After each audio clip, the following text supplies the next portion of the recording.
खैर देखिएगा फटाफट से। अगर हम बात करें इंडिविजुअल चाइल्ड की यानी व्यक्तिगत विकास की, बच्चे के व्यक्तिगत विकास की, तो फर्स्ट ऑप्शन है can be predicted accurately and absolutely by referring to the developmental milestones, यानी विकासात्मक प्रतिमानों को उद्धृत करके सटीकता से व पक्के तौर पर भविष्यवाणी की जा सकती है कि इस दिन इस समय इस क्षण बच्चा ये कर रहा होगा। तो ये तो भाई ईश्वर ही कर पाएंगे, अगर वो साक्षात नीचे आ जाए या किसी भी फॉर्म में एग्जिस्ट करते हैं जैसे भी, तो वो वही वैसे ही हो सकता है। वो तो या तो मूवीज में हो सकता है या फिर वो भविष्यवाणी वैसे वाला सीन हो जाएगा। एग्जैक्ट नहीं कर सकते आप, कुछ हद तक प्रोडिक्ट कर सकते हैं आप किसको, विकास को, डेवलपमेंट को, कि बच्चे की हरकतों को देखते हुए कि भाई उसका ड्राइंग में अगर इंटरेस्ट है तो हो सकता है वो उस तरफ चला जाए। किसी की हाइट अगर बचपन में ही ज्यादा है तो वो उसकी हाइट ज्यादा रहेगी, ये प्रोडिक्शन आप अपना सकते हैं। किसी का म्यूजिक में इंटरेस्ट आप देख रहे हैं, बचपन से ही बच्चा डांस की तरफ बहुत ही ज्यादा इंक्लाइंड है, तो आप देख सकते हैं कि हाँ हो सकता है कि उस तरफ वो अच्छा कर पाए। लेकिन एक्यूरेटली तो कोई भी नहीं बता सकता, एक्यूरेटली किसे पता है क्या होना है ना। तो विकासात्मक और ये माइलस्टोन्स को ध्यान में रख करके कि माइलस्टोन्स क्या होते हैं, आज भी हम बैच में डिस्कस कर रहे थे।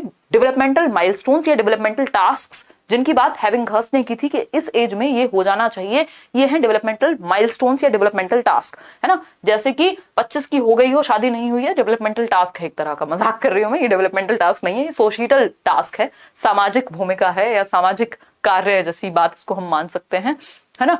तो डेवलपमेंटल माइलस्टोन होते हैं कि भैया बच्चा इस क्लास में आ गया है या इस एज में है, मान लीजिए बच्चा 6 साल का है तो अब तो वो खुद से ग्लास पकड़ के पानी पी लेना चाहिए ना उसको। ऐसी ही एक्टिविटीज एज के अनुसार जो जरूरी है, कि बच्चा 2 साल का हो गया, चलना नहीं सीख पा रहा है या खड़े नहीं होना सीख पा रहा है, यानी वो डेवलपमेंटल टास्क पे खड़ा नहीं उतर पा रहा अपनी एज के अनुसार, ठीक है ना। बी ऑप्शन है can not B predicted at all, ये भी नहीं कह सकते कि बिल्कुल प्रेडिक्ट नहीं हो सकता, कुछ हद तक विकास का पूर्वानुमान लगाया जा सकता है ना। अगर हम बात करें सी ऑप्शन की तो can be predicted somewhat but all children develop at different rates, ये बात बिल्कुल सभ्य बात है, सुसज्जित बात है, लॉजिकल बात है कि व्यक्तिगत विकास के लिए कुछ हद तक पूर्वानुमान लगाया जा सकता है, परंतु सभी बच्चों के विकास की दर अलग अलग होती है, यानी डिफरेंट होती है। जो दर है, जो रेट है वो डिफरेंट है हर एक बच्चे का। या इवन आप देखते हैं कि जरूरी नहीं है कि सेम रेट पर दो बच्चे हैं, सेम टाइम पे पैदा हुए हैं और वो सेम तरीके से एक्ट करें या उनमें विकास की दर सेम हो। तो रेट इज डिफरेंट, सीक्वेंस या ऑर्डर सेम होता है, स्टेजेस सेम होंगी, यूनिवर्सल हैं स्टेजेस, लेकिन रेट में अंतर होगा। किसी बच्चे में कोई चीज जल्दी आ जाएगी, दांत जल्दी निकल जाएंगे, जल्दी खड़ा होना सीख जाएगा, किसी में कोई चीज थोड़ा लेट आएगी। तो रेट डिफरेंट होता है, इसलिए हम एक्यूरेटली प्रेडिक्ट नहीं कर सकते। क्या कर सकते हैं, टू सम एक्सटेंट हम कर सकते हैं, यानी कुछ हद तक पूर्वानुमान लगा सकते हैं। जरूरी नहीं है जिस बच्चे को आपने बचपन में देख कर कह दिया था ये साइंस में बहुत अच्छा साइंटिस्ट बनेगा और पता चले वो कल पत्ते खेलता हुआ पाया गया, है ना, तो ये क्या हुआ, प्रिडिक्ट नहीं कर पाया, कोई भी नहीं कर सकता पूरी तरह से तो 100%। इज डिसऑर्डरली एंड डिसकॉन्टिन्यूअस, यानी कि अव्यवस्थित व असतत होता है, नहीं, ऑर्डरली होता है विकास और कॉन्टिन्यूअस होता है। तो ये जो डिस लगा दिया इन्होंने, इसी ने काम खराब कर दिया, ठीक है ना। हमें समझना है चीजों को, उत्तर तक पहुंचने का प्रयास करना है, उत्तर को जस्ट जानना नहीं है। समझ पा रहे हो ना, भावनाएं समझ रहे हो, देख रहे हो आजकल मैं किस जोन में हूं, ठीक है ना। दर भिन्न होती है विकास की बट अवस्थाएं सेम होती हैं। मिल जाएंगे आरजू, बहुत बढ़िया अलका। चलिए आगे बढ़ते हैं नेक्स्ट क्वेश्चन पे। नेक्स्ट पोल में आप जवाब दीजिएगा क्वेश्चन नंबर 2 का। विच of the following statement is correct, यानी कौन सा कथन सही है, करेक्ट है ना, बताइएगा कौन सा कथन करेक्ट है, ठीक है। कुछ हद तक विकास का क्या लगा सकते हैं, अनुमान लगा सकते हैं। ऐसे तो आप कई लोग, बाबाजी टाइप लोग भी आपको मिल जाएंगे जो कहते हैं अरे हमने तो कहा ही था, तो 2-4 चीजों में से एक आध तो तुक्का भी लग जाता है, प्रोबेबिलिटी भी तो कोई चीज होती है ना। तो कौन सा कथन सही है ये देखना है। पहला ऑप्शन है डेवलपमेंट इज नॉट सीक्वेंशियल, तो हमने पढ़ा है कि डेवलपमेंट क्रमबद्ध होता है, ये कह रहे हैं क्रमबद्ध नहीं होता है, तो ये तो गलत बात हो गई। सीक्वेंस है कि बच्चा प्री नेटल स्टेज में होगा, फिर इन्फेंसी में होगा, फिर अर्ली चाइल्डहुड, फिर लेटर चाइल्डहुड, फिर एडोलेसेंस, फिर अडल्टहुड, फिर ओल्ड एज, ये क्या एक सीक्वेंस है, पैटर्न है।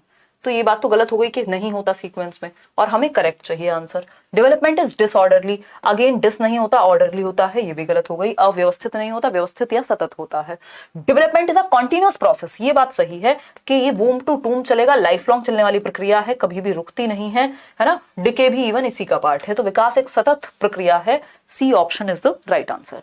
Developmental milestones are not influenced by the cultural context, ऐसा नहीं है। अभी जैसा कि मैंने आपको एक ऑप्शन दिया या एक बात कही कि भैया इतने साल की हो गई हो अभी तक शादी नहीं की, ये कल्चर का प्रभाव है। अदरवाइज मतलब डेवलपमेंटल माइलस्टोन्स पे कल्चर का प्रभाव पड़ता है, इवन डेवलपमेंट पे भी कल्चर का प्रभाव पड़ता है। तो C option is the right answer. आगे बढ़ेंगे क्वेश्चन नंबर 3 पर।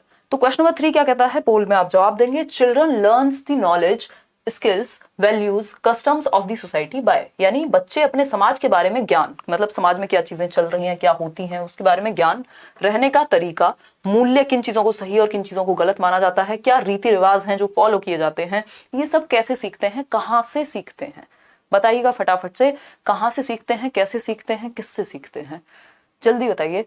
इससे पहले नहीं, मेरे को कोई शेर वेर याद आ गया, रहने दो। नेबरहुड की जब हम बात कर रहे हैं, हाँ बिल्कुल, नेबरहुड से क्या स्किल्स हैं, वैल्यूज हैं, कस्टम्स हैं, नॉलेज है, आप सीखते हैं। रिलीजन, जो धर्म है उससे आप पढ़ते हैं, जानते हैं, फॉलो करते हैं, क्या वैल्यूज हैं, क्या कस्टम्स हैं।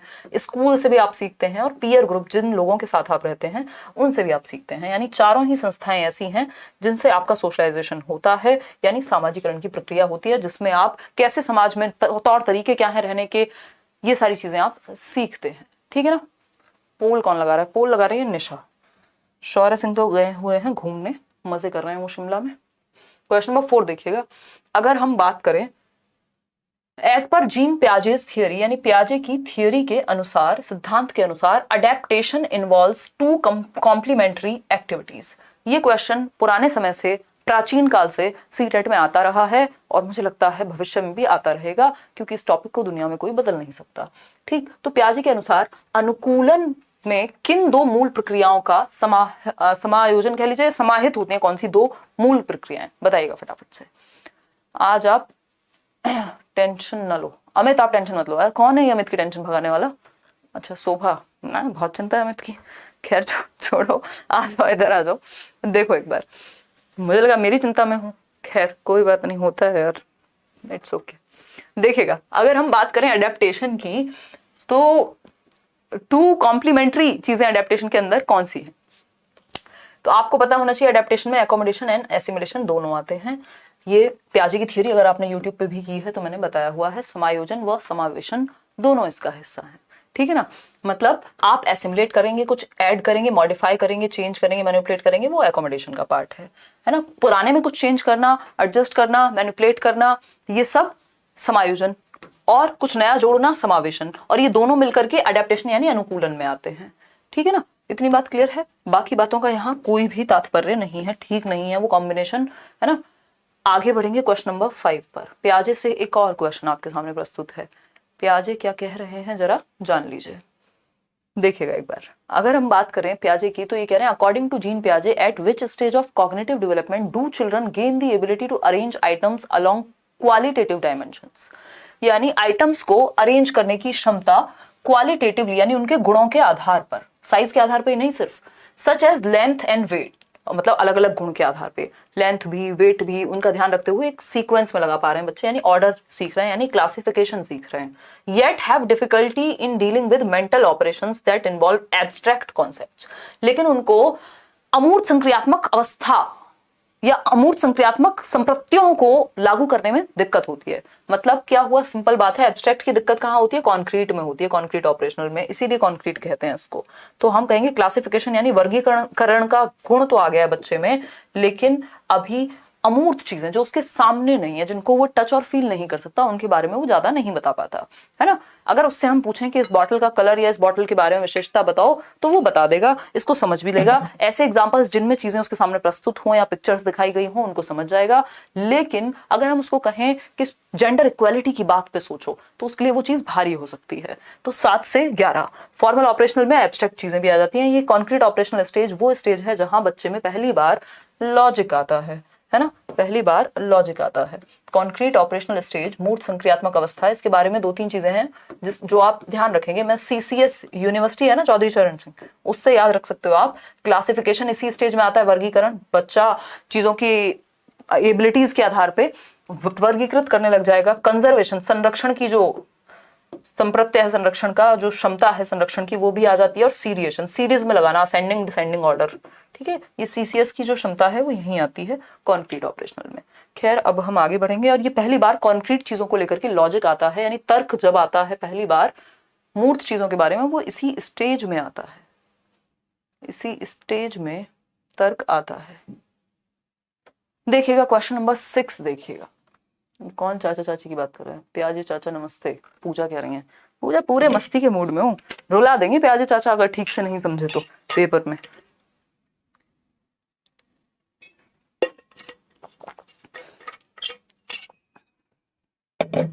देखिएगा, बहुत ही बढ़िया। क्या कह रहे हो शबीर? क्या क्या किसे ढूंढ रहे हो यहाँ पे? मेरी भी सुन लो, पिंकी कह रही है। पिंकी सुना दो आप। देखिएगा, अगर हम बात करें क्वेश्चन नंबर 6 की, in the theory proposed by लेव वाइगोस्की, वाइगोस्की के थियोरी के अनुसार प्राइवेट स्पीच, जिसको हम निज वाक कहते हैं, व्यक्तिगत वाक कहते हैं, इसका क्या मतलब है? ये 3 से 6 वर्ष की उम्र में होता है, एक तो है ना, 3 to 6 years ऑफ एज में प्राइवेट स्पीच, निज वाक, जिसको ईगो सेंट्रिक स्पीच पियाजे ने कहा है। देखिएगा, पहला ऑप्शन है helps the child to regulate her thinking, यानी बच्चे को अपनी चिंतन, अपनी सोच को विनियमित करने में मदद करता है, यानी बच्चा अपनी थॉट को डायरेक्शन दे पाएगा खुद से ही बातें कर करके।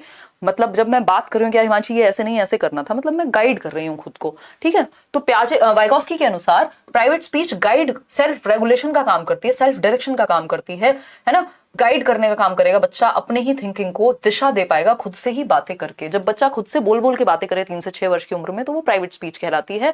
और पियाजे के अनुसार उसी को हम ईगो सेंट्रिक स्पीच कह रहे हैं। पियाजे ने अच्छी बात नहीं माना या महत्व नहीं दिया, बट वाइगोस्की ने उसको इंपॉर्टेंट माना है। तो ये बात तो सही हो गई। बी ऑप्शन है is a hindrance in the child's thinking, भैया ये रुकावट नहीं है, ये तो हेल्पफुल है बच्चे के थॉट को बेहतर बनाने में, तो ये तो गलत हो गई बात। सी ऑप्शन है shows ego centrism of the child, यानी बच्चा आत्म केंद्रित है। अगर पियाजे लिखा होता क्वेश्चन में तब तो हम ये बात मान लेते, लेकिन अभी वाइगोस्की के कॉन्टेक्स्ट में क्वेश्चन पूछा है। डी ऑप्शन है decreases as the child is presented with more challenging tasks, ऐसा नहीं है, अगर मोर चैलेंजिंग टास्क भी आएगा बच्चे के सामने तब भी वो खुद से बात करके खुद को ही दिशा देगा। क्या समझे? समझे कि नहीं बताइए। चलिए आगे बढ़ते हैं इसी बात पे। मैम कम से कम 2 सेशन रखा करो और सभी विषय का PYQ करा दिया करो। नवल सिंह, मैं एक ही व्यक्ति हूँ, मतलब इंसान हूँ, और 6 साल हो गए हैं लगातार, और हजारों वीडियोस आपने देखे हैं, फिर बैचेस भी चलते हैं। हैं क्या चाहते हो मैं जीवन छोड़ दूं? हैं कभी कभार आपको व्लॉग मिल जाते हैं, मैं सोच रही हूँ हफ्ते में 1 व्लॉग दे दिया करूँ, किताबों पे काम चल रहा है, इंटरव्यूज भी आते हैं। हैं क्या चाहते हो? मैं गाना गाने लग जाऊं, मैं दुनिया भुला दूंगी आप सबके चक्कर में?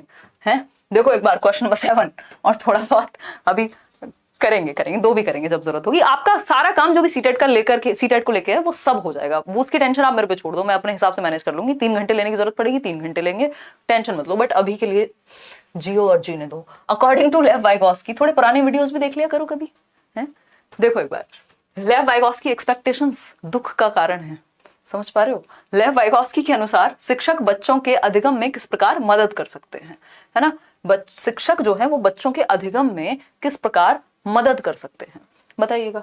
प्रोवाइडिंग एप्रोप्रिएट रिवॉर्ड्स, उपयुक्त इनाम दे करके, लो मेरे बच्चे इनाम ले लो, है नहीं चल पाएगा काम, ठीक, इनाम लंबा नहीं चलेगा, एक टाइम के बाद सिर्फ एक्सटर्नल चीजों में ही फंस के रह जाएगा बच्चा, अंदर से सीखने की इच्छा उसकी खत्म हो जाएगी। अगर आप अवार्ड रिवॉर्ड ही करते रहेंगे तो कभी कभार चल जाता है, हमेशा नहीं।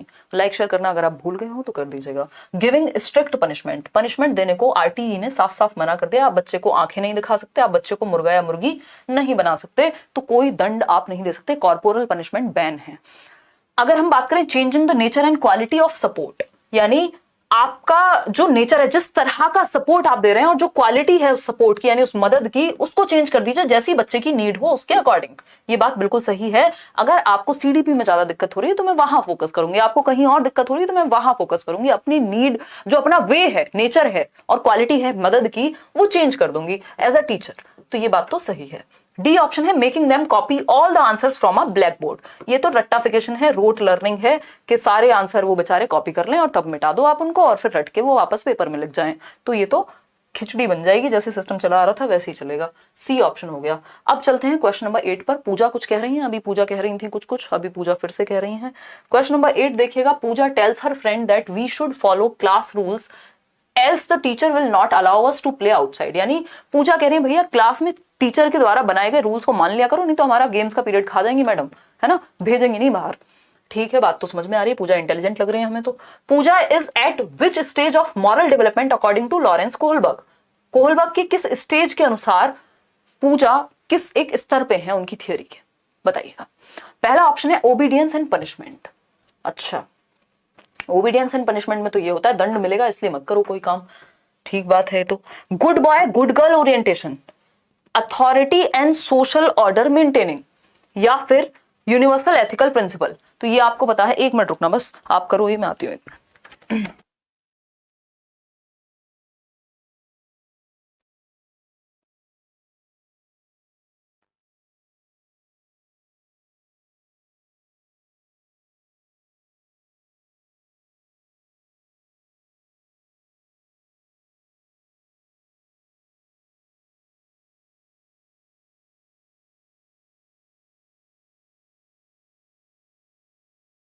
देखना एक बार, Pooja tells her friend that we should follow class rules as the teacher will not allow us to play. यानी पूजा कह रही है भैया पनिशमेंट से बचना है तो आज्ञा का पालन कर लो चुपचाप से, बाकी सही गलत का हमें पता नहीं है। बात तो ठीक है, अच्छी तो नहीं बनना। पूजा ने यहाँ तारीफ की रिक्वायरमेंट तो नहीं रखी कि मुझे अच्छा बनना है टीचर के सामने, ऐसा तो कुछ नहीं कहा पूजा ने, ठीक है ना बात।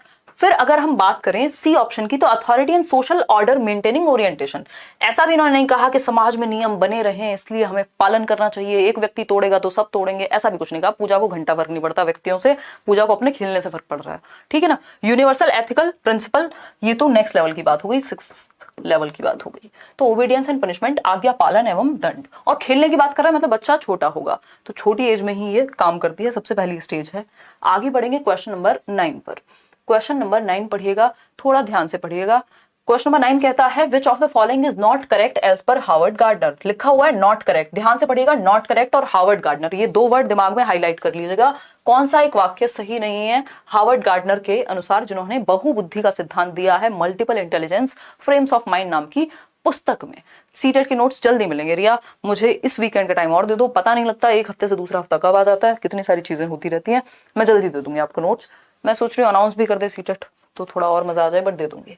Intelligence is a fixed and stable trait, क्या गार्डनर ऐसा कहते हैं? जब भी आपने मेरे साथ गार्डनर डिस्कस किया होगा, मैंने पहली बात यही बताई होगी कि गार्डनर ये मानते हैं कि इंटेलिजेंस कोई सिंगल एंटिटी नहीं है, कोई एक तत्व बुद्धि नहीं हो सकता, कोई एक चीज बुद्धि नहीं हो सकती कि आप मैथ्स में इंटेलिजेंट हैं तो आप इंटेलिजेंट हो गए। ये कह रहे हैं मल्टीपल टाइप्स की इंटेलिजेंस हो सकती है, तो ये नहीं कहते कि फिक्स्ड है और स्टेबल है, ये बात गार्डनर नहीं कहते। और जो नहीं कहते वही सही है, क्योंकि पूछा ही गलत था इसलिए गलत ही सही है। तो फर्स्ट ऑप्शन सही है। बी ऑप्शन है intelligence can be nurtured and grown, ये तो मानेंगे Gardner. Intelligence is of several kinds rather than dominated by a general factor, ये भी बात है। Intelligence can not be tied to a single domain, यही तो कह रहे हैं वो कि सिंगल एंटिटी नहीं है बुद्धि, कोई मल्टीपल प्रकार की हो सकती है। लोग अलग अलग प्रकार में इंटेलिजेंट हो सकते हैं, कोई म्यूजिक में अच्छा होगा, कोई भाषा में अच्छा होगा, कोई बॉडी का एस्थेटिकली अच्छा होगा, यानी स्पोर्ट्स में अच्छा होगा। तो A option is the right answer. आगे बढ़ेंगे क्वेश्चन नंबर 10 पर। मजा आ रहा है डिस्कशन में, बहुत मजा आ रहा है। बस आप लोग जिस संख्या में आते हैं उस संख्या में अपनी प्रेजेंस नहीं बता पाते हैं लाइक शेयर करके। इन चाइल्ड सेंटर्ड एजुकेशन, यानी एक बाल केंद्रित कक्षा में, बाल केंद्रित कक्षा वो है जहां बच्चा सेंटर में है, जहां पर बच्चा सेंटर में है, भगवान है बच्चा, है ना, मतलब बच्चे के अनुसार चीजें होंगी। तो अगर हम बात करें यहाँ पर, तो चाइल्ड सेंटर्ड एजुकेशन वो है जहां बच्चा सेंटर में है। तो फर्स्ट ऑप्शन है the teacher does not play any role. इसका मतलब ये बिल्कुल भी नहीं है कि टीचर का कोई रोल नहीं होता। टीचर क्या है? सुविधादाता है, एक फैसिलिटेटर है। ऐसा नहीं है कि टीचर का कोई रोल नहीं है चाइल्ड सेंटर्ड में। The teacher play active role while the teacher का रोल एक गार्डनर के जैसा है। जैसे जब आप एक पौधे को लगाते हैं तो उसका ध्यान रखते हैं, जब जरूरत होती है उसको सॉइल देते हैं अच्छी, अगर कुछ एक्स्ट्रा चीजें हो जाएं तो उन वीड्स को निकालते हैं, अगर उसको पानी की जरूरत है पानी देंगे, धूप की जरूरत है धूप देंगे। टीचर का वो वाला काम है ना, फैसिलिटेट करने का। The teacher play active role while the students are passive. बच्चे को पैसिव नहीं रख सकते आप, बच्चे को निष्क्रिय नहीं रख सकते। बच्चा और टीचर दोनों एक्टिव होने चाहिए, बेहतर तो ये होगा, लेकिन बच्चे का एक्टिव होना तो सबसे ज्यादा जरूरी है, मैंडेटरी है।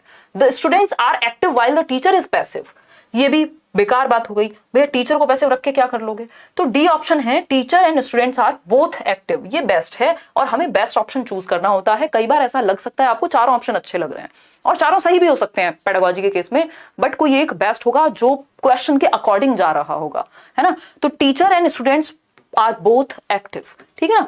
अगेन वही एग्जाम्पल जो आपको बहुत पसंद है, जब आप लाइफ पार्टनर चूज करते हैं आप अपने लिए बेस्ट चाहते हैं, मीडियोकर पर नहीं काम चलाएंगे आप अपना। हो सकता है कोई मीडियोकर आपके लिए बेस्ट हो, तो उसी तरह से जिस तरह का क्वेश्चन है उसके हिसाब से जो बेस्ट है वो आंसर करना है। तो बच्चे और टीचर दोनों एक्टिव होते हैं क्वेश्चन नंबर 10 के अनुसार। चाइल्ड सेंटर्ड यानी बाल केंद्रित शिक्षा, जिसपे बात प्रोग्रेसिव एजुकेशन, प्रगतिशील शिक्षा, लर्निंग बाय डूइंग, जॉन डुईस की बात भी कर रहे हैं।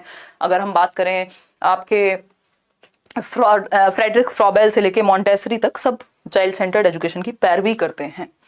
फर्स्ट ऑप्शन आपके सामने, मतलब क्वेश्चन है क्वेश्चन नंबर 11 और कहता है, ये बहुत नया टाइप है इस बार के सीटेट के एग्जाम में, ऑनलाइन एग्जाम में। एक तो कथन दिया हुआ है असर्टिव और रीजन दिया हुआ है, यानी इसका तर्क दिया है, यानी एक तो है कथन, इसको पढ़ना है, फिर इस कथन का तर्क क्या है उसको पढ़ना है, दोनों सही हैं, दोनों में से कोई एक सही है या दोनों गलत हैं, ये संभावनाएं होती हैं, तो उसको ध्यान में रखना है। असर्शन है in the classrooms boys have the potential to perform much better than the girls in mathematics and science, यानी कक्षाओं में लड़के गणित व विज्ञान में लड़कियों से कहीं बेहतर प्रदर्शन करने की क्षमता रखते हैं।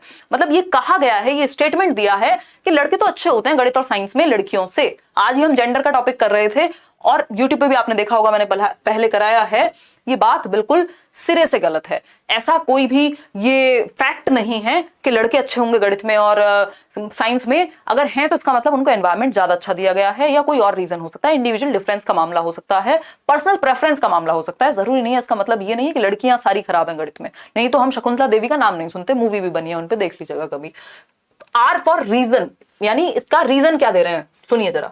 भाई हर किसी का तो अपना रीजन ही होता है ना, जो इंसान गलत भी कर रहा है उसकी भी अपनी रीजनिंग है, चोरी करने वाले की भी रीजनिंग होगी अपने पास रखी हुई। तो रीजन की अगर हम बात करें तो रीजन है mathematical reasoning and scientific ability come naturally to boys than girls, कि भैया लड़कों में लड़कियों की अपेक्षा गणितीय तर्क व वैज्ञानिक क्षमताएं सहज रूप से मौजूद होती, नेचुरली, भगवान की देन। ऐसा नहीं होता है ना, कोई भगवान की देन नहीं होती। ठीक, ये इंटरेस्ट का मामला है और एनवायरमेंट का मामला है। तो ये दोनों ही बातें बिल्कुल सिरे से नकारेंगे हम इनको, और अगर आप नहीं नकारेंगे तो नंबर तो आपको मिलेगा ही नहीं, वैसे भी आप जीवन में खराब स्थिति में जाएंगे। तो both A and R false, दोनों ही बातें गलत हैं, ना तो ये स्टेटमेंट सही है ना इसका रीजन सही है। ठीक, तो D option is the right answer. अगर दोनों में से कोई एक भी सही होता तो हम बाकी ऑप्शंस के साथ जाते। क्वेश्चन नंबर 12 देखिएगा, नेशनल एजुकेशन पॉलिसी 2020, राष्ट्रीय शिक्षा नीति 2020 किस पर बल देती है? इस पर मैं एक कंप्लीट वीडियो 1 घंटे से ज्यादा का बना चुकी हूँ, वो सेशन यूट्यूब पर भी है, तो आप उसको देख लीजिए एक बार। नेशनल एजुकेशन पॉलिसी एनईपी किस चीज पर जोर देती है? बच्चे की भलाई पे देगी, ऐसा तो है नहीं कुछ अगेंस्ट चली जाएगी बच्चे के। तो फ्लेक्सिबिलिटी ऑफ द करिकुलम, हाँ अच्छी बात है, लचीलापन होना चाहिए करिकुलम में, फ्लेक्सिबिलिटी होनी चाहिए। स्टैंडर्डाइजेशन के जमाने जा चुके हैं, स्टैंडर्डाइजेशन यानी मानकीकृत, मानकीकृत नहीं, हमें डिफरेंशिएटेड चाहिए जिसमें हम बच्चे को ध्यान में रख सकें, उसके इंडिविजुअल डिफरेंसेस को ध्यान में रख सकें। स्टैंडर्डाइजेशन में क्या होता है, मानकीकरण के चक्कर में हम बच्चे की व्यक्तिगत विभिन्नताओं को भूल जाते हैं। ये भूल जाते हैं कि बच्चे अलग अलग ढंग से सीख सकते हैं। हम सबके लिए एक ही जैसा पेपर बनाते हैं और सबको एक ही डंडे से हाँकने का प्रयास करते हैं, तो ये तो गड़बड़ है। पाठ्य पुस्तकों का गैर संदर्भीकरण यानी डी कॉन्टेक्चुअलाइजेशन ऑफ टेक्स्ट बुक्स, यानी ऐसी टेक्स्ट बुक लिख दो जिससे बच्चा कनेक्ट ही ना करे, जो बच्चे के जीवन से दूर दूर तक संबंधित ना हो, है ना। बच्चा दिल्ली से है और आप केरला की बात कर रहे हैं, है ना, या फिर चलो केरला तक तो फिर भी ठीक था, वो जान जाएगा कि वहां क्या चल रहा था, लेकिन बच्चे के एनवायरनमेंट से रिलेटेड कुछ है ही नहीं, वो कनेक्ट ही नहीं कर पाता खुद को, तो प्रॉब्लम है। इसीलिए हम अलग अलग राज्य की अलग अलग चीजों के आप देखते हैं, अगर ईवीएस भी पढ़ेंगे तो उसमें तरह तरह की कहानियां हैं, जिससे उसमें डाइवर्सिटी है, ताकि कॉन्टेक्स्ट से जुड़े वो अलग अलग बच्चों के। रोट मेमोराइजेशन पे तो रटने पे फोकस नहीं करना, मीनिंगफुल लर्निंग, अर्थ निर्माण पे फोकस करना है जो उसके जीवन से जुड़े। तो flexibility of the curriculum is the right answer. पाठ्यचर्या का लचीलापन यानी अलग अलग तरह की एक्टिविटीज हो, अलग अलग बच्चों के इंटरेस्ट, एप्टीट्यूड, एटीट्यूड को ध्यान में रखा जाए, तो A option is the right answer. वैसे भी जीवन में फ्लेक्सिबिलिटी से काम चलेगा, रिजिडिटी से नहीं चलेगा। कठोर नहीं होना, नहीं तो टूट जाएंगे आप, है ना, सुना होगा आपने वो लक्कड़, फ्लेक्सिबिलिटी से जीवन चल जाएगा अच्छा।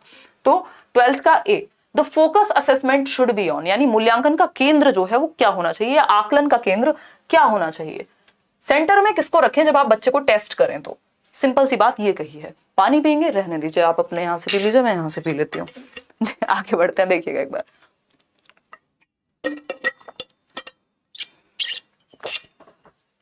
तुम्हें भी ना नहीं मिलेगा, ले लो, जाओ ऐश करो यार, बहुत बड़ा दिल है मेरा, पानी तो ऐसे ही बांट देती हूँ।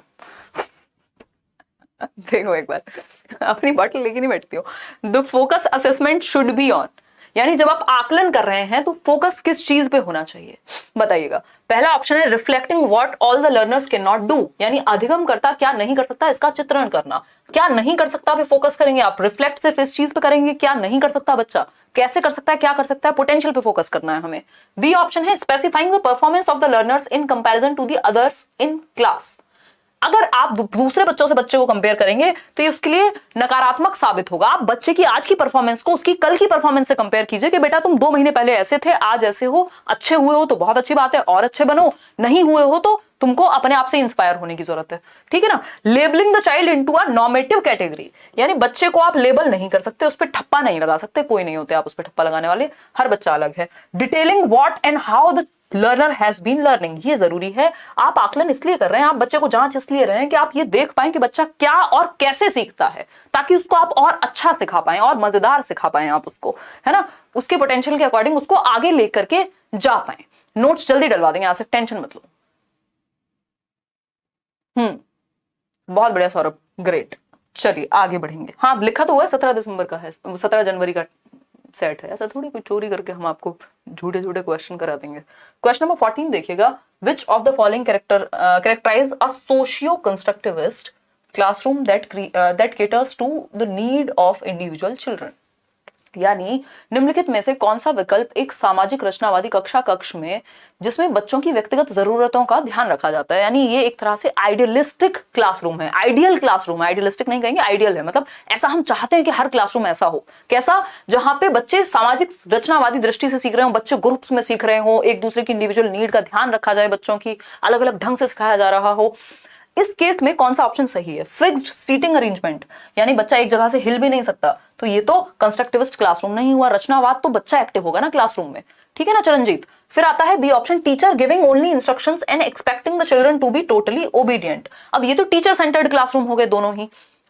चाइल्ड सेंटर्ड कौन सा होगा? एक तो देखो रचनावाद में जिसपे एनसीएफ भी बेस्ड है आपका, एनसीएफ जो है नेशनल करिकुलम फ्रेमवर्क, राष्ट्रीय पाठ्यचर्या की रूपरेखा 2005, किस पे बेस्ड है? कंस्ट्रक्टिविज्म पर, रचनावाद पर। और रचनावाद ये कहता है कि बच्चे का एक्टिव होना जरूरी है, बच्चे का कंस्ट्रक्टिव होना, नाम से ही लिखा हुआ कंस्ट्रक्टिविज्म यानी रचनावाद, बच्चा रचना करेगा, ज्ञान का सृजन करने की क्षमता बच्चे में है, ऐसा पियाजे वाइगोत्स्की दोनों मानेंगे। तो ये बात भी गलत हो गई। मेमोराइजेशन तो मतलब रटने पे फोकस कर दिया आपने, बच्चा जहां एक्टिव होगा वो बेस्ट ऑप्शन है। Children discussing while working in groups, यानी बच्चों का आपस में चर्चा करते हुए समूह में कार्य करना, इससे पता चलेगा कि जो क्लासरूम है वो सोशियो कंस्ट्रक्टिविस्ट क्लासरूम है, बच्चे एक्टिविटी कर रहे हैं और समाज का मतलब क्या? बच्चों के लिए ग्रुप में सीख रहे हैं, ठीक है ना। तो D option is the best answer over here. आगे बढ़ेंगे, क्वेश्चन नंबर 15 पर चलेंगे। क्वेश्चन नंबर 15 क्या कहता है जरा समझेंगे, मजे लेके क्वेश्चंस करेंगे, कोई जल्दबाजी नहीं है। क्वेश्चन नंबर 15 देखिएगा, which of the following is an appropriate question to assess critical thinking. देखो क्रिटिकल थिंकिंग क्या है? नेशनल एजुकेशन पॉलिसी कहती है कि हमें बच्चों में 21वीं शताब्दी के कौशल विकसित करने हैं, यानी 21st सेंचुरी स्किल्स बच्चों में डेवलप करनी है। कौन सी हैं वो चाहे डिजिटल लिटरेसी हो, चाहे वो क्रिटिकल थिंकिंग हो, क्रिएटिविटी हो, डिसीजन मेकिंग हो, ये सारी चीजें। क्रिटिकल थिंकिंग क्या है? जस्ट मान ना लेना, बच्चों को अपने दिमाग को लगाने देना, लॉजिक को विकसित करना उसके। तो पहला ऑप्शन अगर हम देखें कि आपको ये देखना है कि बच्चा आलोचनात्मक चिंतन उसके अंदर को बढ़ावा दे पा रहे हैं आप या नहीं दे पा रहे हैं, मतलब उसको सोचने पे मजबूर कर पा रहे हैं या नहीं कर पा रहे हैं, इन शॉर्ट बात ये है, ठीक। तो आपको 325 में 48 जुड़वाने को कहा गया, तो ये तो सिंपल जो आपने सीखा है उसको अप्लाई कर दिया, इसमें कहां आपके चिंतन पे जोर पड़ा। अगर आपको आता है एडिशन तो आप जोड़ देंगे, नहीं तो नहीं। फिर है ये क्लोज एंडेड है, ये मुक्त उत्तर नहीं है, ओपन एंडेड नहीं है। क्लोज एंडेड क्वेश्चन से दूर ले जाकर के हमें ओपन एंडेड क्वेश्चन करने होते हैं अगर हम क्रिटिकल थिंकिंग की बात कर रहे हैं तो। बी ऑप्शन है, in which year was the child marriage restraint act passed, यानी अगर हम बाल विवाह प्रतिबंधन अधिनियम की बात कर रहे हैं तो किस साल आया था, तो जिसको याद होगा वो बता देगा, इसमें कौन सा उसने अपनी रिसर्च थोड़े ना लगाई है कुछ, तो ये भी मेमोरी बेस्ड क्वेश्चन है। डिफाइन द टर्म रेसिप्रेशन, अगर आप रेसिप्रेशन को डिफाइन करने की बात कर रहे हैं तो अगेन ये मेमोरी बेस्ड क्वेश्चन है, उसको याद होगा तो बता देगा, उसने खुद तो बनाया नहीं है रेस्पिरेशन। डी ऑप्शन है, analyse the various reason of pollution in your city and think of various measures to reduce the pollution. वैसे भी तीनों ऑप्शन कट चुके थे तो सिर्फ डी ही बचा था, या अभी भी किसी को डाउट था कि और इसको भी चेक कर लें? भाई 3 नहीं थे तो 4th ही होगा, ठीक। तो अपने शहर में प्रदूषण के विभिन्न कारणों का विश्लेषण कीजिए और प्रदूषण करने के विभिन्न उपाय सोचिए। प्रदूषण करने के, प्रदूषण को दूर करने के, रिड्यूस करने के, कम करने के, है ना। ये या तो हमारे टाइपिस्ट जी का कमाल है या फिर आपके सीटेट ने ही, सीबीएसई ने ही गलत दे दिया होगा, दोनों में से एक हो सकता है, ठीक है ना। तो प्रदूषण कम करने के उपाय सोचे बच्चा, और क्या रीजन हो सकते हैं जिसकी वजह से पॉल्यूशन होता है, तो बच्चे को सोचना पड़ेगा। अरे मेरे पिताजी भी अकेले जाते हैं गाड़ी में पॉल्यूशन फैलाते हुए, है ना, उनको बस में भेजूंगा कल से, तो वो बताएगा ऐसा कुछ कुछ, ठीक है ना। तो बच्चे की सोच जागृत होगी, वो क्रिटिकली अलग अलग ढंग से सोचेगा एक पॉइंट पर। क्वेश्चन नंबर 16 देखिएगा, ओपन एंडेड क्लासरूम हो जाएगी। क्वेश्चन नंबर 16 कहता है, which of the following depicts a culture of inclusion in schools, यानी समावेशन की संस्कृति को बढ़ावा कौन सा ऑप्शन देता है। समावेशन क्या है भाई? जैसे मदर नेचर ने हम सबको एक साथ रखा हुआ है, बारिश होती है सबके लिए एक जैसी होगी, सूरज निकलेगा सबके लिए धूप एक जैसी होगी अगर आप बाहर खड़े हुए हैं तो, है ना, और हवा चलेगी तो सबके लिए चलेगी। उसी तरह से जब एजुकेशन है तो वो सबके लिए होनी चाहिए, चाहे किसी को देखने में समस्या हो, चलने में समस्या हो, कुछ करने में समस्या हो, हर एक बच्चे के लिए इंक्लूजन हो, समावेशन हो, हर बच्चे को हम समावेशित कर पाए, उसकी नीड के अकॉर्डिंग सिखा पाए, ठीक है ना। तो अगर हम बात करें फर्स्ट ऑप्शन की, तो differentiated assessments are promoted to meet students needs, यानी विद्यार्थियों की जरूरतों को पूरा करने के लिए विभेदी आकलन को बढ़ावा दिया जाता है। बात तो सही है कि आप डिफरेंट डिफरेंट तरीके से असेस कर लो बच्चों को, फिर भी देखते हैं। Diversity and varied perspectives are discouraged, भैया डिस्करेज नहीं, एनकरेज करना है, हतोत्साहित नहीं, प्रोत्साहित करना है विभिन्नता को। कई लोग, जो लोग जल्दबाजी में होते हैं और प्रैक्टिस कम करके गए होते हैं, वो क्या करेंगे, उन्होंने पढ़ा diversity and varied perspectives, wow wow wow, कितना पॉजिटिव बात चल रही है ना, विभिन्नता और विविध परिप्रेक्ष्यों की बात हो रही है। यहां लिखा हुआ है हतोत्साहित, लिखा होना चाहिए था प्रोत्साहित, तो जल्दबाजी में आपका एक नंबर बिल्कुल प्यार से चला जाएगा, और ऐसे ही एक एक नंबर कई नंबर प्यार से चले जाएंगे। तो इतने प्यार से नंबर नहीं लेके आने हैं वहां से। Only few students feel welcomed and valued in the school, यानी कुछ ही बच्चों को अपना सा महसूस हो, उनको लगे हमारा स्कूल है, हमें तो टीचर प्यार करती है, तो कुछ ही बच्चों के साथ होगा, तो ये तो पार्शियलिटी हो गई, सबको होना चाहिए ऐसा कंफर्टेबल फील। डी ऑप्शन है students are divided into fixed groups as per their abilities, ये सबसे खराब है कि आप बच्चों की क्षमता के आधार पर क्षमता समूहन कर दें, है ना, क्या कर दें, क्षमता समूहन कर दें कि भैया अच्छा तुम फर्स्ट आने वाले बच्चे को 90% लाते हो एक ग्रुप में, अच्छा तुम्हारा आईक्यू कितना है एक ग्रुप में, ग्रुप्स में बांटने से क्या होगा, गड़बड़ हो जाएगी। इंक्लूसिविटी का मतलब है हर तरह के डिफरेंट डिफरेंट बच्चे, यूनिटी इन डाइवर्सिटी की बात होगी, विभिन्नता में एकता की बात होगी। तो विद्यार्थियों की जरूरतों को पूरा करने के लिए विभेदी आकलन, यानी डिफरेंट डिफरेंट बच्चों को डिफरेंट डिफरेंट तरीके से आप असेस कर रहे हो। जो बच्चा सुन नहीं सकता उसको आप ये थोड़ी कहोगे कि मेरे को सुना करके तुम बताओ या बोल करके बताओ मुझे कुछ, है ना, तो डिफरेंट तरीके से जैसी नीड होगी वैसे। ये option is the right answer. मुझे लग रहा है कुछ ज्यादा एक्सप्लेन कर रही हूं मैं। क्वेश्चन नंबर 17 देखिएगा एक बार। आपने मुझे डरा दिया था ना वो लास्ट क्लास जब हुई थी, और आपने जो गलत आंसर्स दिए थे पोल में, आज तो मैं देख नहीं पा रही हूँ आप कैसे आंसर दे रहे हैं, नहीं तो चक्कर तो मुझे अभी भी आ जाते। सही आ रहे हैं, निशा कह रही है सही आ रहे हैं। ये आपकी कुछ सेटिंग है इसके साथ, मुझे लग रहा है ये बायस्ड है आपके प्रति। चलो कोई बात नहीं, कल हम देखेंगे, इसमें लॉग इन करेंगे, कोई दिक्कत वाली बात नहीं है।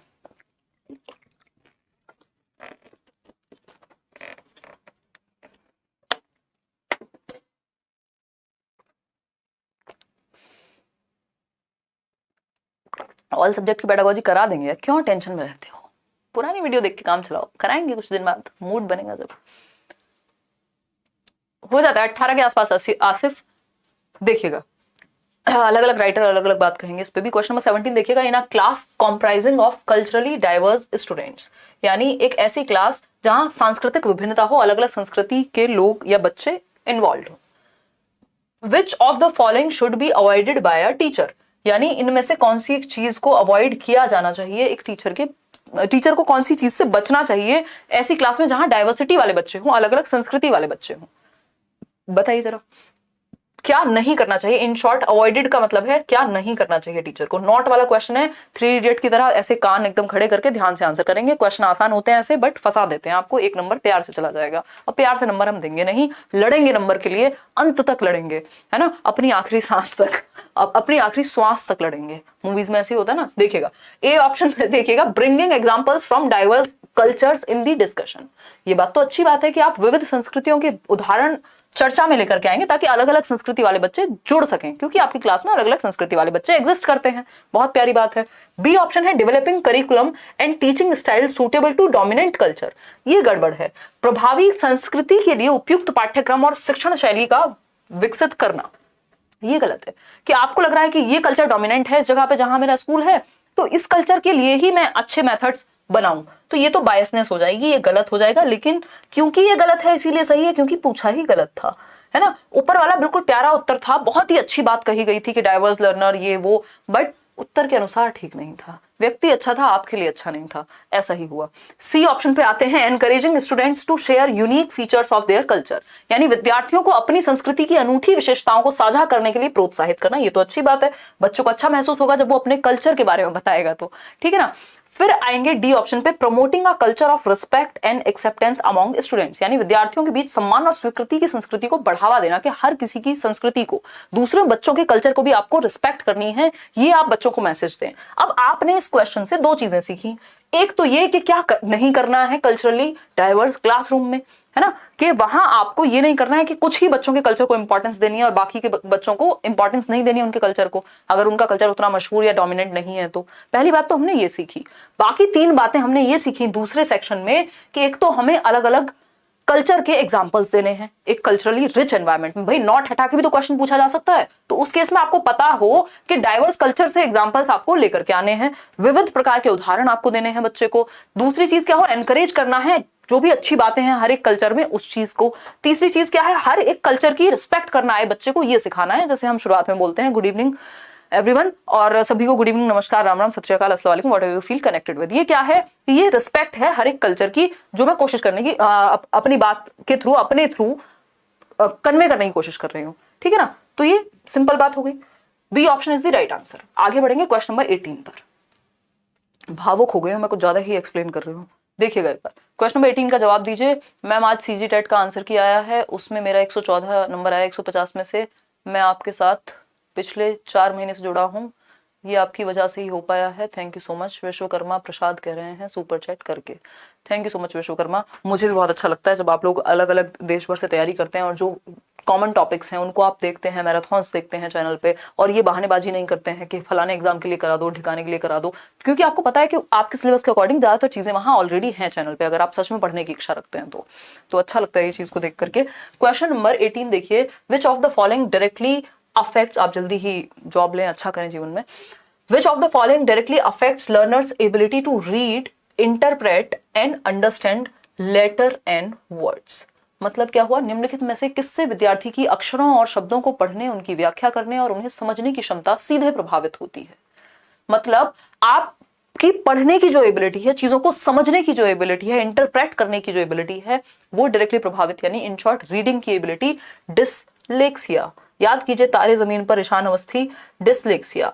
ऐसा बच्चा वॉज को 100 पढ़ सकता है, बी को डी पढ़ सकता है ना, 6 को 9 पढ़ सकता है, गॉड को डॉग पढ़ सकता है ना, और क्या हो सकता है, इस तरह की बहुत सारी चीजें रिवर्स में पढ़ सकता है। बेसिकली वो रिवर्स वाली प्रॉब्लम इसमें होती है, वर्ड्स को, लेटर्स को इंटरप्रेट करने में उसको दिक्कत होगी। डिस्ग्राफिया जो है वो लेखन वैफल्य है, राइटिंग से रिलेटेड होता। अगर यही बात राइटिंग की होती तो हम इसके साथ जाते, अगर मैथ्स की होती तो हम डिसकैलकुलिया कह देते, क्योंकि कैलकुलेशन की बात है।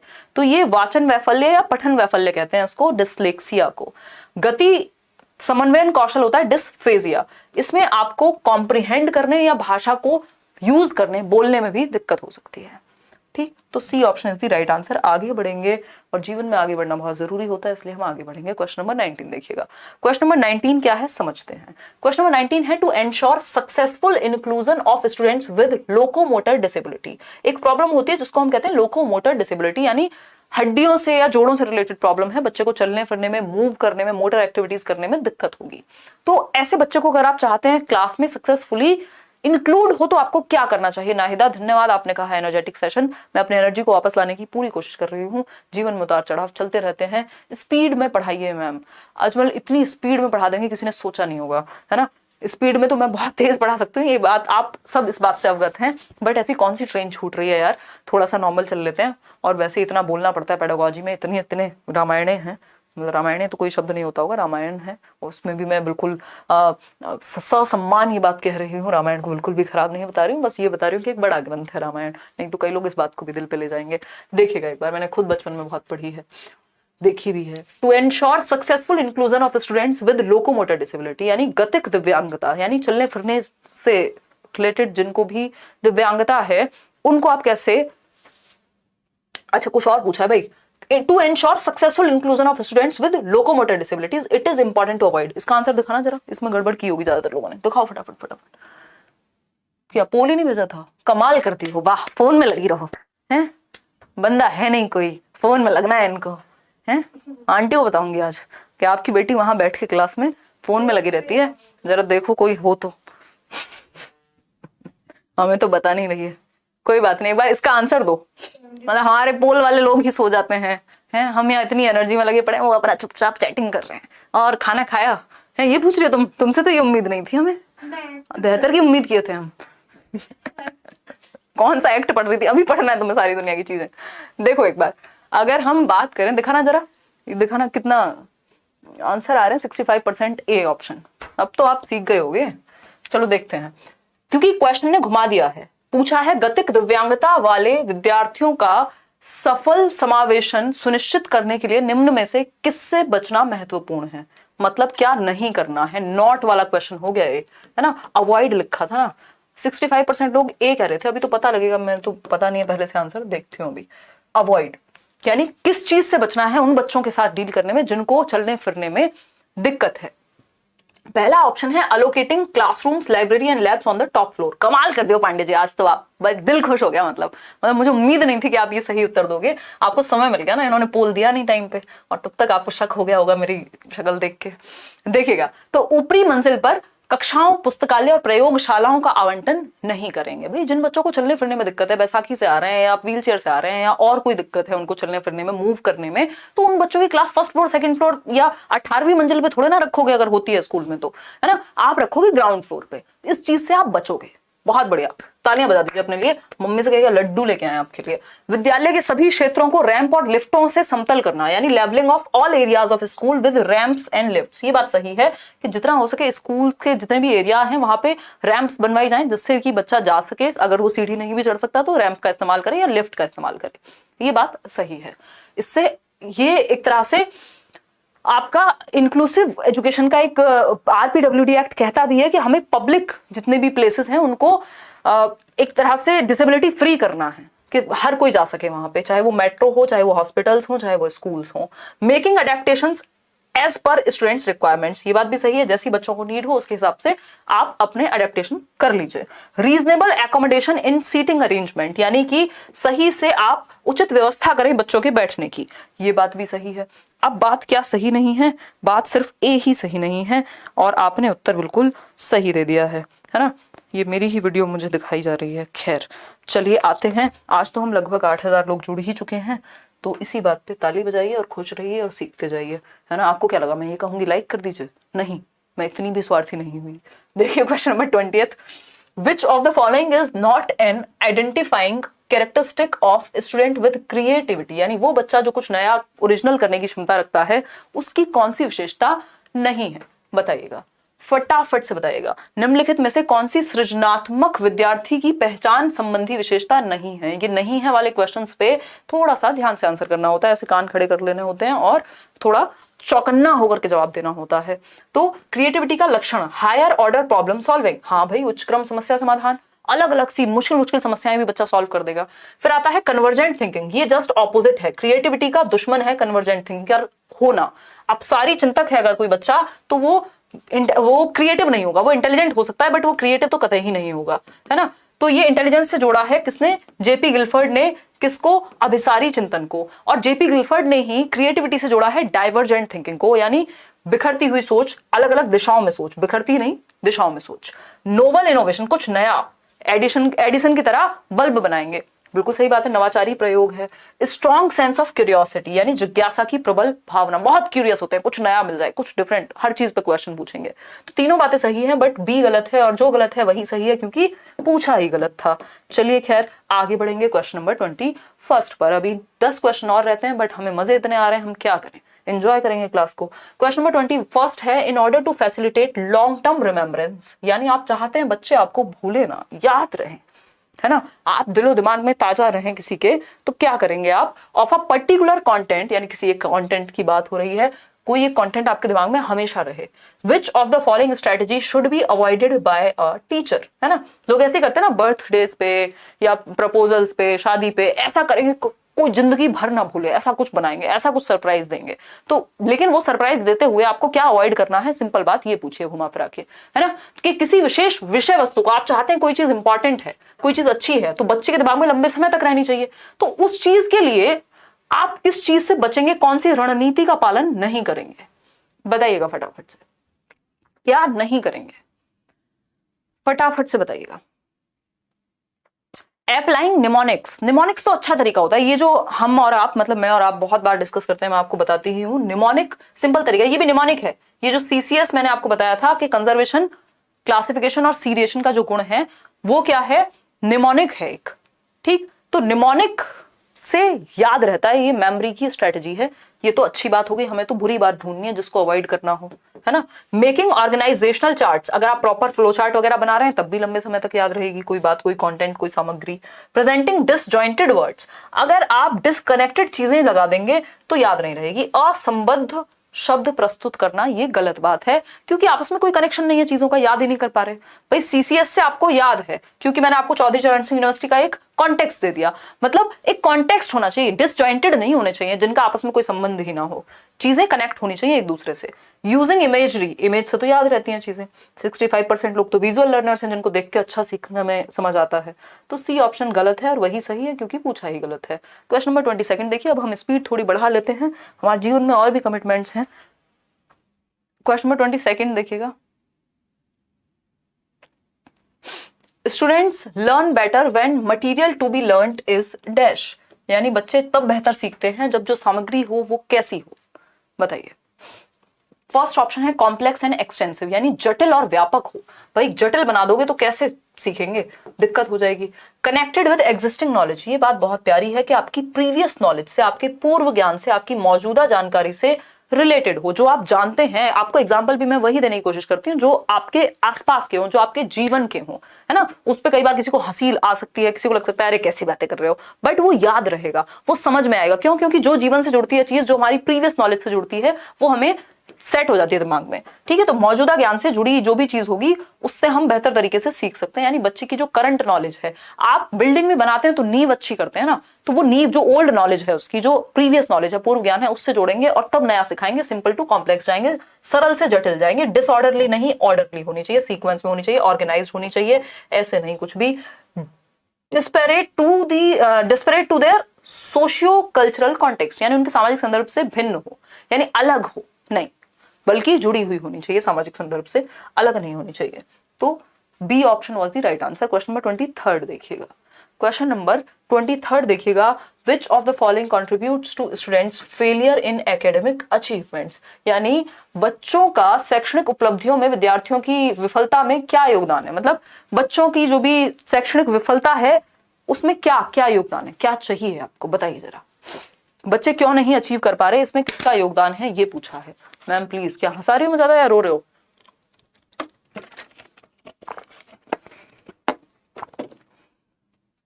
मैं आज इतना फनी गाना सुन रही हूँ ना, वही चढ़ गया मेरे दिमाग में, बताऊंगी नहीं किसी को, व्यूज बढ़ जाएंगे फिर उसके। मजाक कर रही हूँ मैं, ऐसा बिल्कुल भी नहीं है। अच्छी आर्ट के व्यूज नहीं, समर्थक भी बढ़ने चाहिए। वाह, देखिए एक बार, which of the following contributes to students failure in academic achievement, यानी कि हम ये कहेंगे कि कौन सा कारक शैक्षणिक उपलब्धियों में विद्यार्थियों की विफलता में योगदान देता है, यानी किस वजह से बच्चे फेल हो रहे हैं, ये है कुल मिला के बात। एक्सपीरियंशियल लर्निंग, अनुभव से जोड़ने पे फेल क्यों होंगे, फिर तो अच्छा सीखेंगे, ये बात सही है। डी कॉन्टेक्चुअलाइज्ड करिकुलम, यानी ऐसा करिकुलम बना दिया जिससे बच्चा कनेक्ट ही नहीं होता, उसकी लाइफ से कनेक्ट ही नहीं होता, कुछ उसके सर से ऊपर से टप्पा मार के निकल जाता है, वो सिलेबस समझ में ही नहीं आता क्या चल रहा है। इंक्लूसिव फिलॉसफी तो अच्छी बात है, लर्नर सेंटर्ड भी अच्छी बात है, बट गैर प्रासंगिक नहीं होना चाहिए। अगर प्रासंगिक होता, कॉन्टेक्चुअलाइज्ड होता तो अच्छा होता। ये डी लगा दिया तो नेगेटिव हो गया, है ना। अगर हम बात करें, डी एक ऐसा प्रीफिक्स है जो हम देखते हैं, रूट वर्ड्स होते हैं ना, आई थिंक डी लगा दो, इम लगा दो तो खराब सा हो जाता है, मतलब, है ना, अन लगा दो तो वही वाला है। ये डी कॉन्टेक्चुअलाइज नहीं, कॉन्टेक्चुअलाइज्ड होना चाहिए था।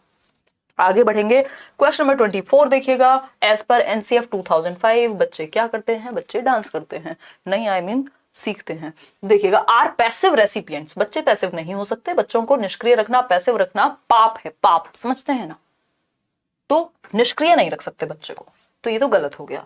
Don't have the capacity to regulate their learning, भैया बच्चों में सारी क्षमताएं हैं, आप कौन होते हैं बच्चों में क्षमताएं नहीं है ये कहने वाले। चाइल्ड सेंटर्ड एजुकेशन कहती है कि बच्चों में क्षमताएं हैं, है ना।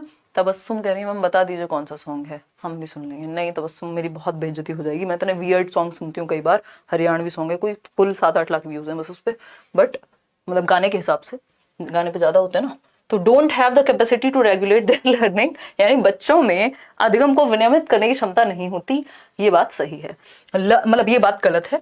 Learn best through rote memorization, रट के थोड़े ना सिखाना है, तो फिर तो ऑप्शन बचा ही डी हमारे पास, तो डी बचा, इसी को टिक कर लेते हैं और समझ लेते हैं कि क्या कह रहा है, क्यों सही है, कैसे सही है ना। कोई कह रहा है थियोरी भी पढ़ाओ, देखो तब सीटेट, हाँ थियोरी पढ़ाई हुई है सारी, कई बार पढ़ाई हुई है, देख लीजिए एक बार यूट्यूब, है ना, लेट्स लर्न देख लीजिए। आप बुक तो रिलीज कर दो अपनी, अपडेटेड 1 साल से वेट कर रही हूँ। अजिताब, ओके ठीक है, समय दीजिए हमको। हिंदी वाले पेडागोजी क्लास नोट्स तो आने वाले थे, चलो इस पे भी काम शुरू करते हैं। जल्दी आ जाइए, सीटेट का सिलेबस उतना नहीं है, कर देंगे। Play active role in construction of knowledge, यानी बच्चा एक्टिवली नॉलेज को कंस्ट्रक्ट करे, यानी बच्चा सक्रिय रूप से ज्ञान का निर्माण करे। इससे बेहतर बात कोई हो ही नहीं सकती। एनसीएफ के अकॉर्डिंग बच्चे को एक्टिव ही रहना है। क्वेश्चन नंबर 25 देखिएगा, जस्ट 5 क्वेश्चन और बचे हैं आपके। In order to teach a concept, यानी एक संप्रत्य पढ़ाने के संदर्भ में a teacher should avoid using, यानी टीचर को क्या प्रयोग करने से बचना चाहिए, डंडे को प्रयोग करने से बचना चाहिए, है ना। समझ पा रहे हो कि नहीं। ये कौन है, जगजीत सिंह कह रहा है कोई है। जगजीत सिंह सुन रही थी 2 दिन पहले, फिर मेरे आंसू आ गए, फिर मैंने बंद कर दिया। फिर मैंने सोचा आपको कुछ दिन बाद सुनूंगी, है ना, क्योंकि मैं बहुत दिन से जगजीत सिंह वाले ही मूड में थी। ठीक है ना।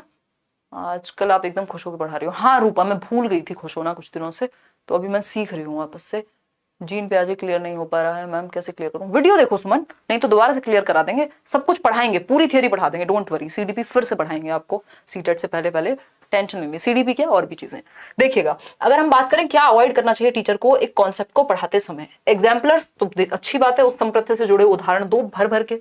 Instances discrete to the concept, भैया असतत नहीं देने हैं, जिससे वो कनेक्टेड फील ना करे। ऐसे एग्जाम्पल देना जिसका कनेक्शन ही ना हो, जो ब्रेक कर दे कंटिन्यूटी को, उसका कोई फायदा ही नहीं है। तो B option is the right answer. Non exemplars देने चाहिए। नॉन एग्जाम्पलर्स क्या होते हैं, ये बहुत पूछा जाने लग गया है पेपर में, तो इसको लेके कंफ्यूज नहीं होना। गैर उदाहरण वो होते हैं जब मैं आपको ये समझा रही हूं कि ये बर्ड होती है, यानी ये चिड़िया है, ठीक, और मैं फिर आपको ये माउस उठा करके दिखाऊं कि देखो ये चिड़िया का उदाहरण नहीं है, तो मतलब ये नॉन एग्जाम्पल है जो उससे रिलेटेड नहीं, बट आपको कॉन्सेप्ट क्लियर हो गया इस बात से, तो समझ गए ना। नॉन एग्जाम्पल की जरूरत होती है, बहुत अच्छी बात होती है नॉन एग्जाम्पल का यूज करना, तो चाहे एग्जाम्पल हो चाहे गैर एग्जाम्पल हो, आपको दोनों ही यूज करने हैं। ये बात आप ध्यान रखेंगे। मैं स्क्रीनशॉट ले रही हूँ, हम लोग काफी सारे लोग जुड़े हुए हैं। डी ऑप्शन देखिए, prototypes prevalent in their culture, जो संस्कृति में प्रचलित आद्य रूप हैं, क्यों उनको तो दिखाओ भाई, उससे तो वो कनेक्टेड फील करेगा। तो जो नहीं करना चाहिए वो है बी ऑप्शन। आगे बढ़ेंगे क्वेश्चन नंबर 26 पर। नॉलेज और awareness of self as knower depicts, बताइएगा जरा। स्वयं के ज्ञाता होने का ज्ञान या जागरूकता, यानी किस चीज की नॉलेज, किस चीज की अवेयरनेस, सेल्फ की अवेयरनेस, खुद की अवेयरनेस, खुद के थॉट्स, खुद की थिंकिंग, खुद के ही बारे में अवेयरनेस क्या कहलाएगी, बताइए फटाफट से। अवेयरनेस ऑफ अवेयरनेस यानी सेल्फ की अवेयरनेस। क्या कहते हैं अवेयरनेस ऑफ अवेयरनेस को? मेटा कॉग्निशन कहते हैं। जमानों से हम इस पे बात कर रहे हैं, जब ये सीटेट में जस्ट एक बार पूछा गया था बहुत पुराने समय पे, तब भी मैं ये डिस्कस करती थी आपके साथ, याद कीजिए वो समय, ठीक। इसको हम मेटाकॉग्निशन कहते हैं। Thinking about thinking, awareness of the awareness, अधिसंज्ञान जिसको हम कह रहे हैं। कॉग्निशन का मतलब होता है मेंटल स्किल्स, मानसिक क्षमताएं जिसमें हम सोचना, समझना, तर्क करना, कल्पना करना, यानी thinking, reasoning, problem solving, decision making, imagination, memory, perception, ये सब कॉग्निशन है। दिमाग से जुड़ी हुई सारी बातें कॉग्निशन है, मतलब थिंकिंग कॉग्निशन से जुड़ी है। लेकिन मेटा का मतलब होता है बियॉन्ड। तो बियॉन्ड थिंकिंग की जब हम बात कर रहे हैं, तो बियॉन्ड का मतलब हो गया परासंज्ञान, संज्ञान के भी परे। थिंकिंग अबाउट थिंकिंग, थिंकिंग पे भी सोच पा रहे हैं कि मैं सोच क्यों रहा हूं, ये भी आप सोच पा रहे हैं, इसको मेटाकॉग्निशन कह रहे हैं। उसकी याद आखिर आ क्यों रही है ना, तो ऐसा क्या हुआ, तो ये मेटाकॉग्निशन है, ठीक, कि आप प्लान कर पा रहे हैं, रिव्यू कर पा रहे हैं, कंट्रोल कर पा रहे हैं, अपनी रिफ्लेक्ट कर पा रहे हैं अपने ही चिंतन पे। This is metacognition. इस पे अलग से भी एक वीडियो हम लोग करेंगे, अभी मैंने सीटेट के बैच में बताया भी था वैसे कल परसों। चलिए खैर आगे बढ़ते हैं। निमोनिक होता है छोटा रूप, मिसकंसेप्शन होता है गलत भ्रांति, या मोटिवेशन अभिप्रेरणा को कहते हैं। आगे बढ़ेंगे क्वेश्चन नंबर 27 पर। 3 क्वेश्चन और बचे हैं, देखिएगा। क्वेश्चन नंबर 27 है, देखो थोड़ा सा टाइम निकाल के आया करो, क्योंकि 30 क्वेश्चंस हैं और आपको एक्सप्लेनेशन चाहिए। और ये 30 क्वेश्चन ऐसे नहीं है जिसमें ये बहुत ही छोटे छोटे क्वेश्चन हो, ये पेडागॉजिकल क्वेश्चंस हैं, कॉन्सेप्चुअल क्वेश्चंस हैं, ये बड़े होते हैं, पढ़ने में भी टाइम लगता है। आप खुद भी बैठ के पढ़ेंगे ना, तब भी 30 क्वेश्चन 30 मिनट में शायद ही कर पाएंगे। तो 30 क्वेश्चन के लिए हम 60 मिनट लेके चलते हैं, जिसमें प्रॉपर एक्सप्लेनेशन है, जिसमें आप पोल में आंसर भी कर रहे हैं, आपके लिए ये मॉक टेस्ट जैसा भी है, और एक्सप्लेनेशन भी है, हंसी मजाक भी है, पढ़ के भी मैं सुना रही हूँ, आपको भी पढ़ने का मौका दे रही हूँ। तो 30 क्वेश्चन के लिए 60 मिनट का टाइम लेके आया करो। एक क्वेश्चन पे 2 मिनट हम देंगे, समझेंगे, जानेंगे, चारों ऑप्शंस को एनालाइज करेंगे। आइडेंटिफाइंग दी डिफिकल्टी, यानी कि मुश्किल को पहचानना। सेटिंग द गोल, यानी गोल सेट करना, उद्देश्य को सेट करना। एक्सप्लोरिंग पॉसिबल सॉल्यूशंस, क्या पॉसिबल सॉल्यूशंस हो सकते हैं और इसका कॉन्सिक्वेंस क्या हो सकता है जो आप करने की कोशिश कर रहे हैं।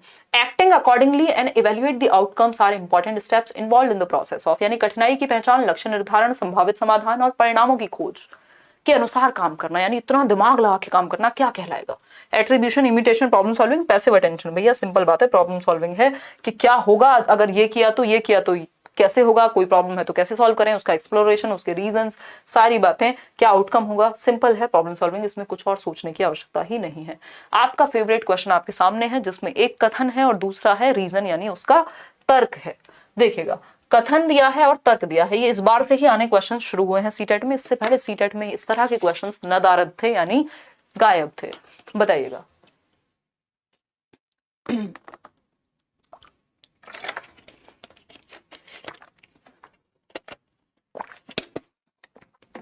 कौन सा अवॉइड वाला क्वेश्चन पूछ रहे हो भाई?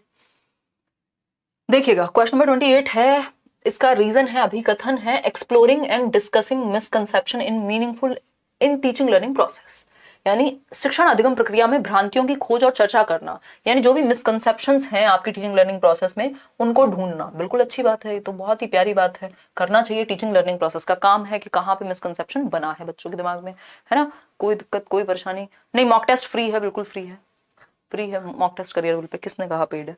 रीजन है इसका, it gives students opportunities to think about the reasons behind those misconception and it is helpful in leading deeper investigations, यानी यह विद्यार्थियों को उन भ्रांतियों के बारे में सोचने का अवसर देता है और गहन जांच का नेतृत्व करने में सहायक होता है।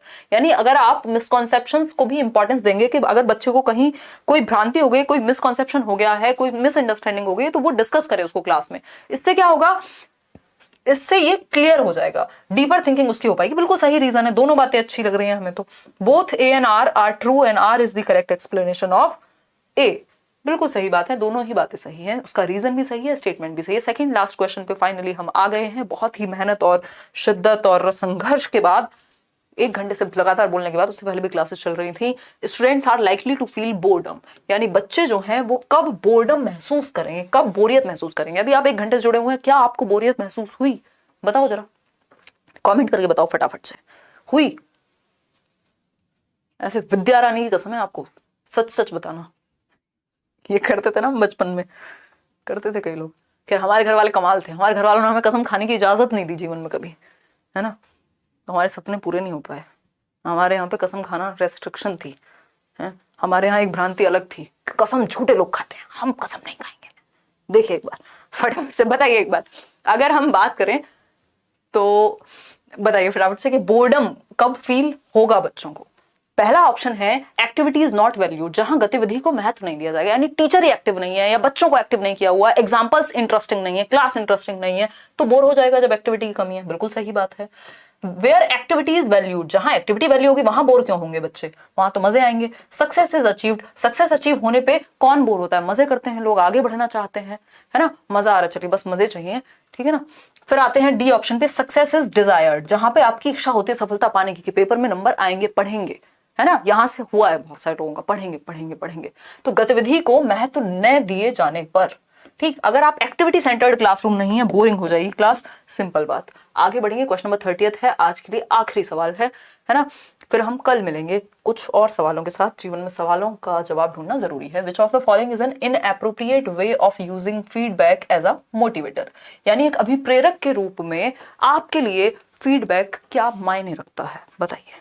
मतलब जैसे अभी मैंने पूछा कि क्या आप बोर हो रहे हैं, ये फीडबैक मिला मुझे आपसे कि आप बिल्कुल बोर नहीं हो रहे हैं, जो हो रहे हैं वो सो गए हैं, ठीक। एजे खान फ्रॉम बिहार, अगर इस बार में सीटेट पास नहीं हुआ तो पापा हमको बुलेट नहीं दिलाएंगे।